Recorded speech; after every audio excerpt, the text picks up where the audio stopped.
Au nom du Père, du Fils et du Saint-Esprit. Amen.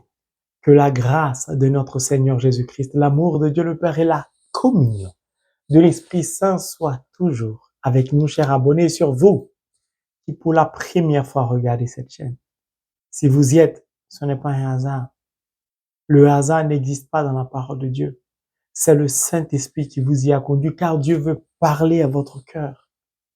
Dieu veut authentifier tout ce qu'il vous a dit, tout ce qui vous a révélé mieux. Il veut par sa même puissance vous bénir. Si vous aimez la parole de Dieu comme je l'aime, merci de vous abonner, d'appuyer sur le pouce levé et de partager cet enseignement.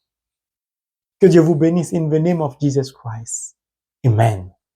Nous continuons notre découverte de ma marraine spirituelle, la mère de l'Église, l'Immaculée Conception, ma marraine spirituelle. Nous allons prendre le livre de Saint Jean, chapitre 19, du verset 25 au verset 27.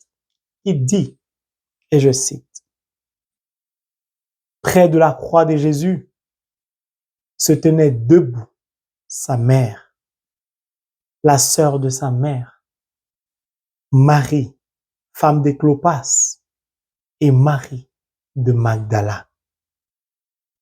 Voyant ainsi sa mère et près d'elle le disciple qu'il aimait, Jésus disait à sa mère, « Femme, voici ton fils. » Il dit ensuite au disciple, « Voici ta mère. » Et depuis cette heure-là, le disciple l'a pris chez lui. Mes frères et mes sœurs, aujourd'hui, vous allez comprendre pourquoi j'aime la Vierge Marie. Pourquoi c'est ma marraine spirituelle. Pourquoi c'est ma mère. Pourquoi je ne peux pas me passer de la méditation du rosaire. Pourquoi j'ai fait de Holy Bible, the Word of God, le centre de ma vie. Je vais vous épargner ce que vous avez déjà compris et entendu en ce qui concerne ce texte. Ces versets que je viens de vous lire. Marie a souffert, elle est la mère de la douleur, elle était angoissée, elle était inquiète, elle est debout, ça veut dire la victoire. Tout ça, c'est vrai, vous avez entendu, on vous a rabâché cela, vous avez fini par comprendre. Avec l'aide de mon ami intime et personnel, Holy Spirit, le Saint-Esprit, Fezou, Kirereu, je vais essayer d'aborder quelques aspects qui vous semblent lointains. Je vais essayer de mettre en exergue la puissance de la Vierge Marie, son caractère unique, inégalable, indéniable. Vous allez comprendre pourquoi. Pourquoi quand il s'agit de la Vierge Marie, je suis tout joyeux. Je l'aime de tout mon cœur. Personne ne peut aimer le Christ sans aimer Marie. Personne ne peut aimer Marie sans aimer la parole. Vous allez comprendre pourquoi. Permettez donc que je ne revienne pas sur ce que vous avez déjà entendu. Lorsque la Bible nous dit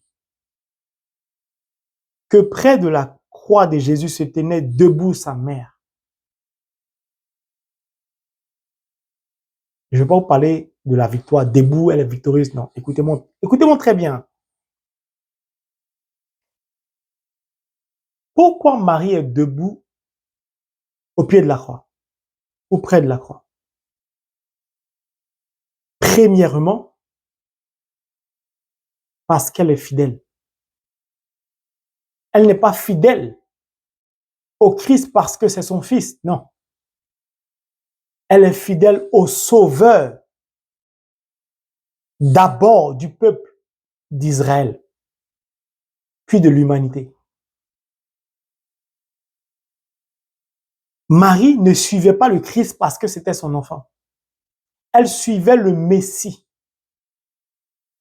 C'est lui qui a été envoyé par Dieu pour libérer le peuple d'Israël de l'humiliation.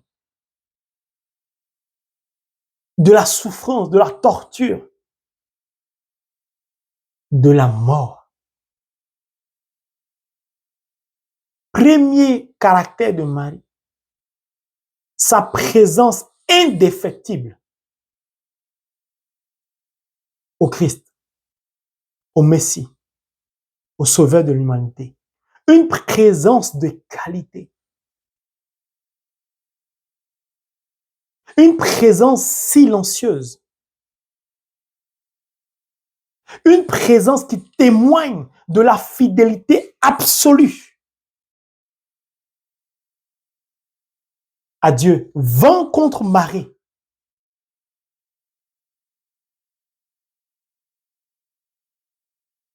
C'est pourquoi celui qui médite le rosaire ne peut être qu'un homme fidèle au Christ, fidèle à Dieu, fidèle à la parole de Dieu.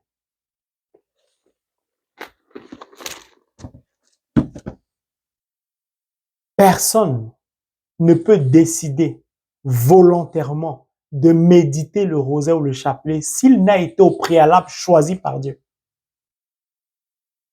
1. 2. S'il n'a été préparé à remplir les conditions prérequises pour la méditation. Cela nécessite une vie de détachement de tout bien matériel. Vous avez déjà lu dans la parole de Dieu que Marie brassait une fortune, que Marie était propriétaire de tel ou de tel bien. Elle qui pourtant est la mère du Sauveur de l'humanité, qui pouvait se targuer, se vanter de tous les noms, n'avait aucunement pour objectif l'accumulation de biens, encore moins la recherche de biens. Parce que pour pouvoir accumuler, il faut d'abord chercher. Ce n'était pas sa priorité. Vous allez comprendre l'importance de toutes ces qualités. Pour pouvoir être fidèle au Christ, il faut être détaché de tout. Ça ne veut pas dire qu'il ne faut pas travailler, qu'il ne faut pas se marier. Non. Mais votre travail ne peut pas impacter votre vie spirituelle. Votre travail ne peut pas être votre Dieu. Ça veut dire que quand vous perdez votre travail, que vous ayez un travail, ça ne change pas votre vie spirituelle. La constance, la fidélité. Que vous perdez un être cher ou pas, vous êtes constant ou constante, fidèle, assidu dans votre spiritualité. Il n'y a pas de tergiversation, il n'y a pas d'hésitation.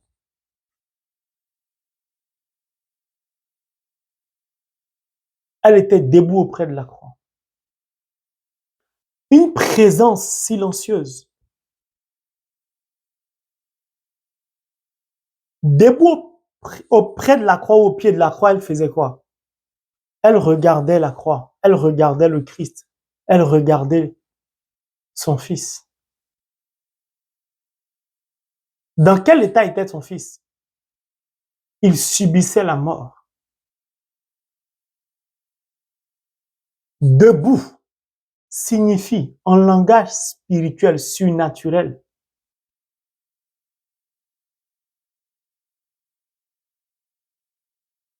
un combat. Parce que certaines personnes parlent de victoire. Je ne veux pas... C'est vrai, mais je ne veux pas aller dans ce sens. Pourquoi? Le Christ n'est pas encore mort. Donc, on peut dire que c'est une victoire inachevée. C'est pour ça que je ne veux pas aborder ce sujet. On vous a beaucoup enseigné dessus. Maintenant, imaginez-vous. Oui, imaginez la Vierge Marie. Elle fixe de son regard la croix, le Christ, le sauveur d'Israël d'abord, avant son fils. En train de subir la mort.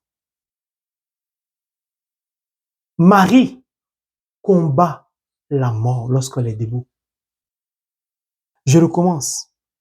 Lorsque la Bible dit que Marie est debout au pied de la croix, Marie, de par son regard, combat violemment la mort. Le Christ subissait la mort. Elle combattait la mort.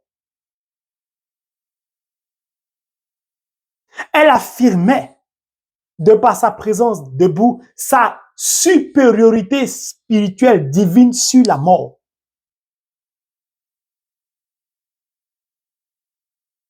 Lisez Apocalypse 12. C'est pourquoi le diable a horreur de la Vierge Marie. C'est pourquoi le diable ne supporte pas la Vierge Marie. La Vierge Marie a affronté la mort, a affronté le diable, droit dans les yeux. Sans dire, je t'étaille, je t'épile, je t'écrase, je te découpe, je te scie. Spiritualité unique de ma marraine spirituelle. Combat silencieux. Elle affronte le diable. Elle affronte la mort en silence.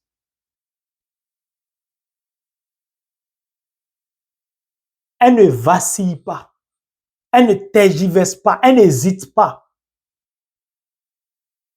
Elle est fidèle même dans le combat le plus violent qui puisse subsister sur cette terre. Elle garde le silence. Elle n'a aucunement peur. Elle n'attend pas une consolation. Oh, désolé, Yako, Asiao, ton fils souffre. Eh, ça fait mal.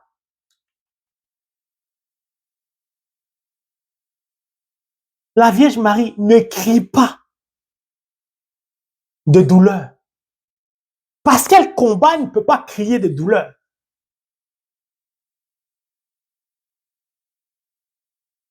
Pourquoi? Elle n'a pas besoin de consolation ou de compassion parce qu'elle est compassion elle-même.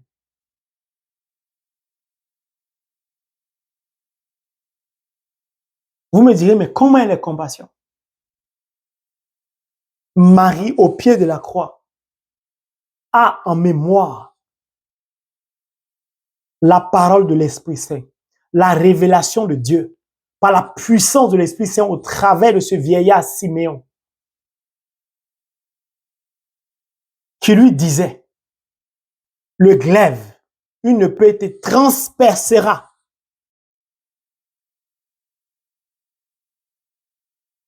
Tout son vécu, toute sa vie, elle s'est préparée à ce combat ultime. Elle attendait ce moment dans le silence et dans la prière.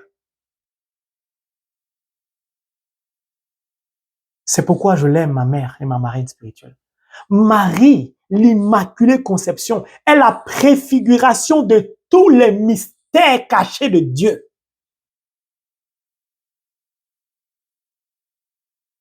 Je recommence. Marie, ma marraine spirituelle, l'Immaculée Conception, est la préfiguration de tous les puissants mystères de Dieu. Marie a-t-elle été transpercée par le glaive? Non. Physiquement, non. Mais spirituellement, oui. Marie a reçu le glaive, l'épée, en même temps que le Christ, qui lui l'a reçu physiquement. Elle l'a reçu spirituellement. Or, notre vie physique n'est que la transposition de notre vie surnaturelle spirituelle. C'est-à-dire de l'état invisible à l'état visible.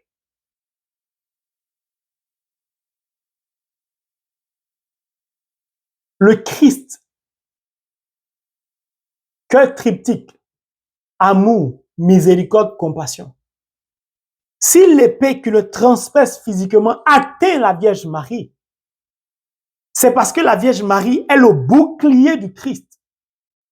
Elle est toujours derrière lui. Elle est indissociable du Christ. Elle est inséparable du Christ. C'est pourquoi l'épée qui transperce physiquement le Christ l'atteint. Elle mène le combat debout. Elle ne le subit pas. Le Christ subit dans sa chair. Le Christ est compassion, Marie est compassion. Le Christ est amour, Marie est amour. Le Christ est miséricorde, Marie est miséricorde. Ils sont inséparables, indissociables. C'est pourquoi le diable ne l'aime pas. Marie ne cherche pas la victoire. Elle l'a déjà. Elle démontre sa capacité surnaturelle à toujours écraser le diable. C'est pourquoi elle peut défaire les nœuds. C'est pourquoi même la mort ne le ferait pas. Elle ne criait pas, oh, je suis foutu, ah c'est triste, oh j'en peux plus, oh, franchement ça fait mal, parce que c'est douloureux. Quand on a l'habitude de méditer le rosaire en silence, on n'a pas peur de la mort. Aucun événement ne peut nous faire vaciller, nous faire trembler. Rien ne peut nous faire peur. Quand on bavarde, quand on s'agite, quand on murmure, ça veut dire qu'on a un niveau pas trop élevé de la spiritualité.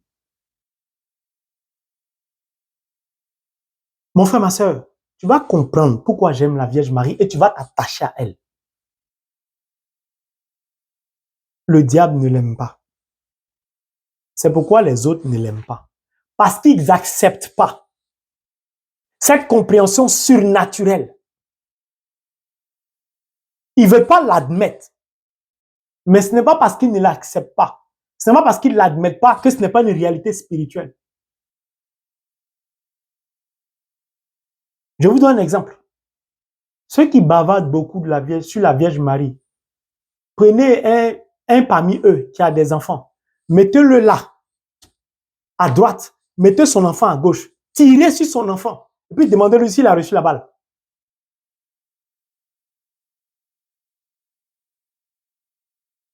Demandez-lui s'il ne va pas pleurer ou crier, qu'il ne va pas se déchaîner tant de douleur. C'est normal, parce qu'il est charnel. Marie n'est pas charnelle, elle est spirituelle. Elle est unique. Si elle est inséparable, elle est indissociable du Christ qui est unique, elle est comment? Elle est unique.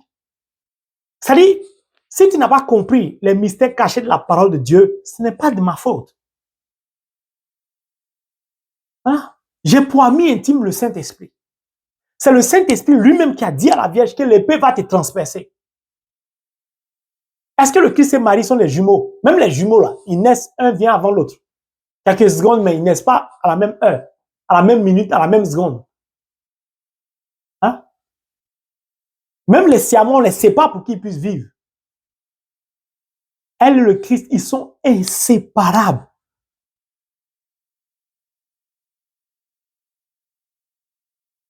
Quelle que soit ta situation, quel que soit ton combat, quelle que soit la pratique ou les sciences occultes à ton égard, si Marie est présente dans ta vie, tous ces esprits vont te fuir.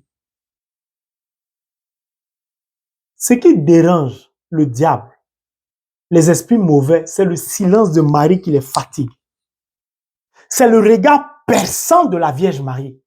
Lorsqu'elle regarde le Christ, elle ne le regarde pas avec ses yeux de la chair. Non.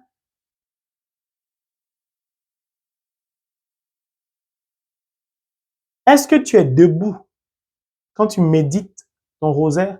Je ne parle pas de debout, être debout comme je suis debout. C'est-à-dire, est-ce que tu affirmes ta suprématie, ta supériorité sur les événements qui te fatiguent?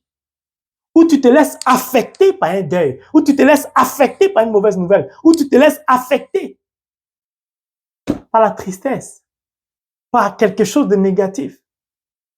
C'est que tu es faible. C'est que tu n'es pas vraiment à un niveau spirituel élevé. On est faible parfois quand on n'est pas fidèle. C'est tout. Elle est fidèle, elle est silencieuse, elle est présente. Elle ne peut être qu'une femme puissante, forte. Donc,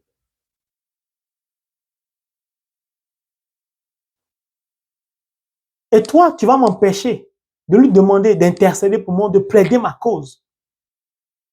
C'est que tu n'as pas encore compris. Assieds-toi bien encore. La suite va t'étonner. Que nous dit la suite de ce verset? Voyant ainsi sa mère et près d'elle le disciple qui l'aimait, Jésus dit à sa mère, femme, voici ton fils. Il dit ensuite au disciple, voici ta mère. Et depuis cette heure-là, le disciple l'a pris chez lui. Voici quelqu'un qu'on appelle l'Emmanuel, le Christ, Jésus, qui est crucifié, qui souffre, qui a soif. Pendant qu'il est en train de souffrir, écoutez bien, hein, pendant qu'il est en train de souffrir, sa première préoccupation dans la souffrance, au cœur de la souffrance, au milieu de la souffrance, c'est la Vierge Marie qui le préoccupe. J'ai dit, mon frère, ma soeur, est-ce que tu comprends la profondeur de ce que je viens de dire?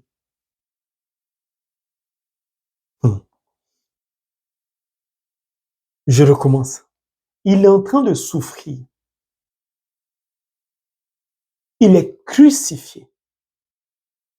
Il est meurtri dans sa chair. Sa poitrine a été transpercée. Au cœur de cette douleur, sa préoccupation première, c'est la Vierge Marie. Bon, si c'est ton maître à penser, si c'est ton berger, je n'ai pas de mots.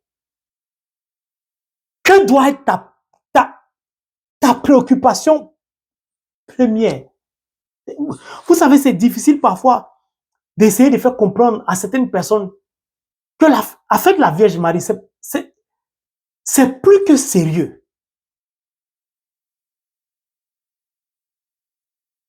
Il est le Verbe incarné, non? Il est la parole vivante, non? C'est elle qui indiquait à la noce de Canaan, faites tout ce qu'il vous dira. Faites tout ce que la parole vous dira. Faites tout ce que le Christ vous dira. C'était le match aller. Le match retour, il fait de même. Il lui renvoie l'ascenseur. Il est en train de souffrir. Et puis il s'adresse à Marie. Il ne l'appelle pas maman ni mère. Parce qu'il sait qu'elle ne lui appartient pas à lui seul. Parce qu'il sait qu'elle est la mère de l'Église, des chrétiens, des croyants. Puis écoutez le langage spirituel du Christ.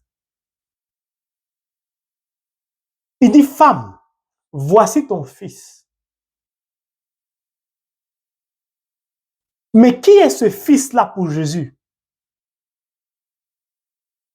Si on remonte un peu plus haut, voyant ainsi sa mère et près d'elle le disciple qui l'aimait, Jésus nous dit directement et clairement, toutes les personnes qu'il aime sont automatiquement enfants, fils de Marie.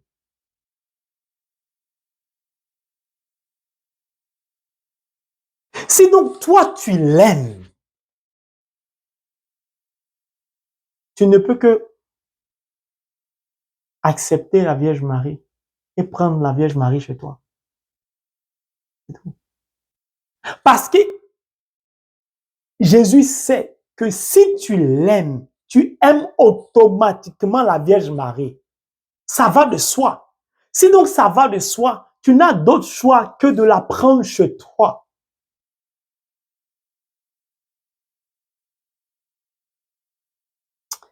Je ne peux pas me passer de ma marraine spirituelle. Il dit ensuite aux disciples, voici ta mère.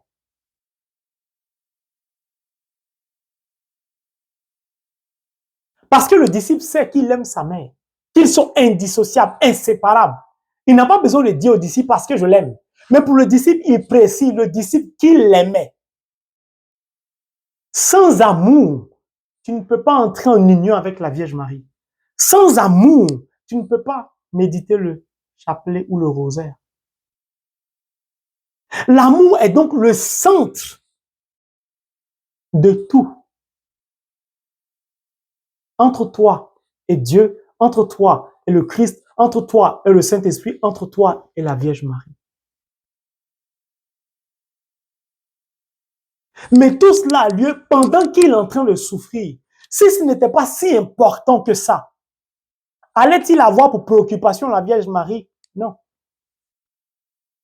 Parce que le Christ sait que là où la Vierge Marie est, il est. Là où la Vierge Marie est, la parole s'y trouve. Pourquoi? Parce qu'elle est le réceptacle de la parole et elle est elle-même l'accomplissement de la parole. Elle accomplit ce que l'ange lui a dit. Elle accomplit le projet de Dieu. C'est-à-dire la parole de Dieu. C'est-à-dire la volonté de Dieu. Le Christ nous dit directement, quels que soient vos combats, prenez chez vous la Vierge Marie, accueillez-la et vous verrez que la mort aura peur de vous. Vous verrez que dans le silence, sans bavarder, vous allez triompher. C'est pourquoi le prophète Isaïe a dit, chapitre 30, verset 15, la force d'un chrétien se trouve dans le calme et dans la confiance absolue en Dieu. Qu'est-ce que la Vierge Marie manifeste au pied de la croix ou auprès de la croix? Un silence absolu. Pourquoi? Parce qu'elle est dans une confiance permanente et unique au Christ, à Dieu. C'est tout. Quand on a confiance en Dieu, on n'a pas peur de la mort. On n'a pas peur des difficultés. On les traverse parce qu'on sait qu'on domine tout cela. Lisez le livre de la Genèse. Dieu nous a donné le pouvoir de dominer tout sur la terre. C'est tout. Il nous a donné le pouvoir d'écraser le diable. La tête du serpent, si vous le voulez. Marie le sait. Elle a ce pouvoir. Pourquoi voulez-vous qu'elle soit triste?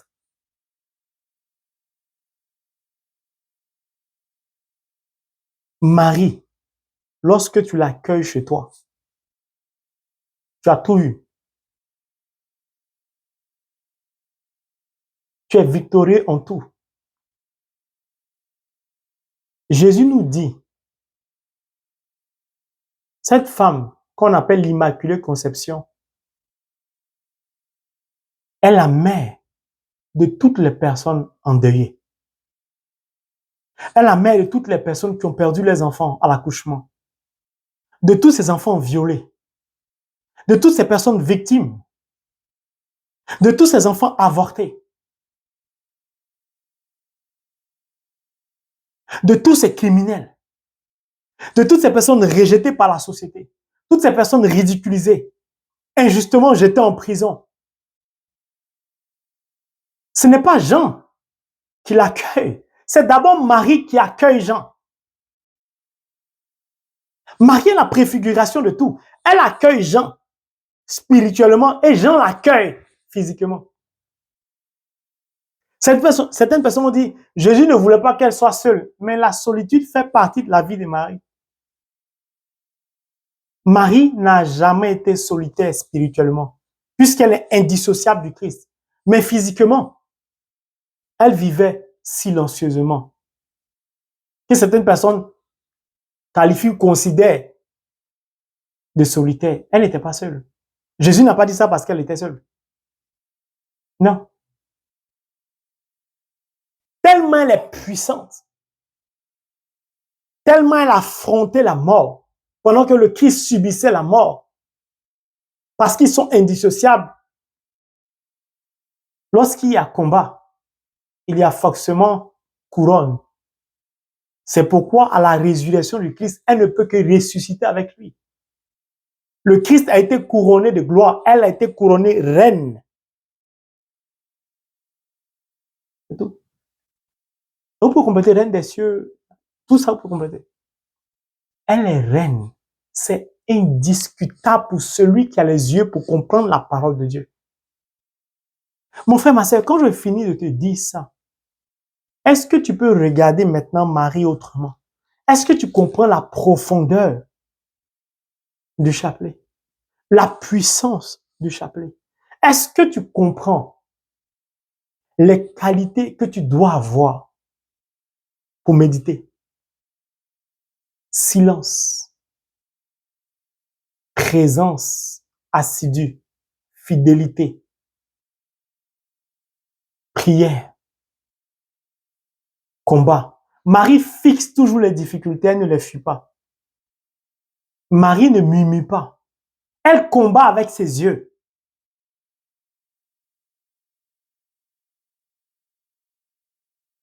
Tu ne peux pas accueillir chez toi Marie et ton partenaire te met dehors. Et puis tu paniques. Ou il allait prendre un autre homme ou une autre fille, tu paniques. On t'a licencié, tu paniques. Tu paniques pourquoi? Mon frère, ma soeur, c'est cet enseignement que j'ai voulu partager. Retiens cela à jamais. Quand on est debout, on n'a peur de rien. On ne cherche pas la victoire, on est déjà la victoire. Sinon, on n'est pas debout. C'est pourquoi Apocalypse 12, le diable ne l'aime pas. Alors que Dieu nous donne d'aimer la Vierge Marie, de l'accueillir chez nous. Je recommence, de l'accueillir chez nous. C'est une recommandation, c'est un conseil du Christ. Parce que si je dis c'est une injonction, le Christ n'aime pas donner les ordres. Et depuis cette heure-là, le disciple l'a pris chez lui. C'était sa mère, Jean? Non. Mais c'est sa mère spirituelle. Spirituellement, c'est sa maman. Que je vous donne de vous attacher à la Vierge Marie. C'est pourquoi vous verrez très bien toutes les personnes à qui Dieu dit « Attache-toi à la Vierge Marie, attache-toi au chapelet, médite le rosaire » sont des personnes qui ont traversé des épreuves douloureuses, des situations douloureuses, des situations difficiles. Ce sont ces personnes que le Christ conduit vers sa mère. Personne, sinon qui mieux que Marie, en tant que mère, peut consoler ses enfants? Personne. Celui qui accueille Marie chez lui a décidé que toutes ces difficultés, ces blessures, ces peines soient accueillies par Marie. Donc, il dort tranquille. Il dit, j'aime la parole de Dieu. Quand vous la comprenez, que le Saint-Esprit vous aide à comprendre la parole de Dieu, vous avez la victoire. Mes frères et mes sœurs, que Dieu tende sa main sur nous afin de nous bénir, qu'il nous donne rempli de son Esprit Saint, de pouvoir, au travers de notre attachement à Marie, traverser toutes les difficultés dans le silence pour parvenir à la couronne de gloire. Au nom de Jésus. Amen.